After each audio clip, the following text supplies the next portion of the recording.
ஷே பிரமா பேசுகிறப்பா. நீதிமன்ற வளாக கோர்ட்டுக்குள்ளே நீதிமன்ற அமரில் எல்லாமே கணக்கில் ஒண்டிச்சு போட்டார். இப்போ ஒண்டிச்சு எடுக்க சொல்லுதார்.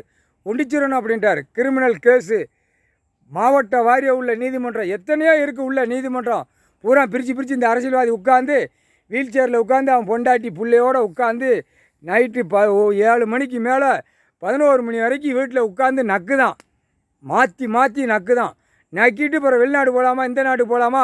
காலையில் எழுந்தோடனே செய்தி வாசிப்பான், மந்திரி வாசிப்பான், எம்எல்ஏ வாசிப்பான்.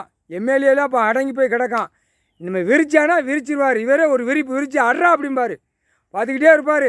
ஒருத்தன் ஆடினானா அவன் கணக்கு எடுத்தாச்சுன்னா ஆட்டோமேட்டிக்கு 234 எம்எல்ஏ தூக்கி காயடிச்சு விட்ருவார். காயடிக்கிற வேலை தான் அப்படின்ட்டார். இப்போ கணக்கு முடிச்சு வராரு புது கவர்மெண்ட்டில். காயடிச்சா தான் இந்த பேர் சரியாக வரும் அப்படின்ட்டார். நடு ரோட்டில் விட்டு காயடுறா அப்படிம்பார். தமிழ் வார்த்தையில் தமிழ் பண்பாட்டில் சொல்லியாச்சு.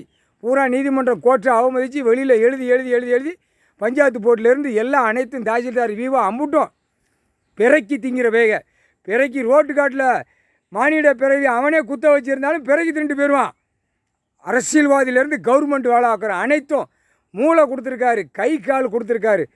எப்படி வேலையெல்லாம் செய்து 2ஆம் நம்பர் தொழிலுக்கு எல்லாம் போய் 2ஆம் நம்பர் தொழில் உள்ளே மாட்டணும் அப்படின்ட்டார். அவர் கணக்கு எடுக்கையில் உள்ள 2ஆம் நம்பர் தொழிலாக தான் வரும். அனைத்தும் குறுக்கெலும்பு தான் ஒடிச்சு விடணுட்டார். அதை ஒடிச்சு விட்டாச்சுன்னா ஆடிக்கிட்டே போவான். அது கணக்கு கரெக்டாக அடிப்பார். அந்த நேரத்தில் கேட்சி விட்டு அடிப்பார். போட்டாச்சுப்பா கணக்கு போட்டாச்சு. கவர்மெண்ட் வேலை ஆக்கிற அனைத்து எல்லா தப்பு உள்ள நீதிமன்ற கோர்ட்டில் வளாகத்தில் கேஸு நடக்கு. அதை ஒண்டிச்சு எடுக்கணும். முழிச்சு பார்த்துட்டு டெல்லி டு தமிழ்நாடு, தமிழ்நாடு டு டெல்லி, உலக நாடு. இங்கே எடுத்தோன்னே உலக நாடு எடுக்க ஆரம்பிச்சிடுவான். புரியுதா? டெல்லி அங்கே போய் முழிச்சு பார்த்து நீதிமன்றம் உச்ச நீதிமன்றம் அங்கே இருக்குது. புரியுதா?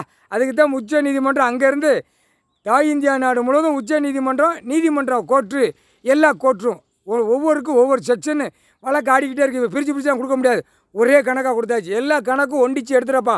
ஒண்டிச்சு கையில் வச்சுக்கப்பா. நீதிமன்றம் நீதி அரசர் கணக்கு போட்டார். நீதி அரசர் சனி கையில் கொடுக்கார். இப்போ முழிச்சு பார்த்து எல்லா மனசுலேயே உட்காந்து கணக்கு எடுக்க விடுவார். எடுத்தவுடனே ஐயா உட்காந்தவுடனே 10 சட்டம் 3 சட்டம், 10 சட்டம் குறுக்கெலும்பு, 3 சட்டம் என்கவுண்டர், முக்கால் சதியம்.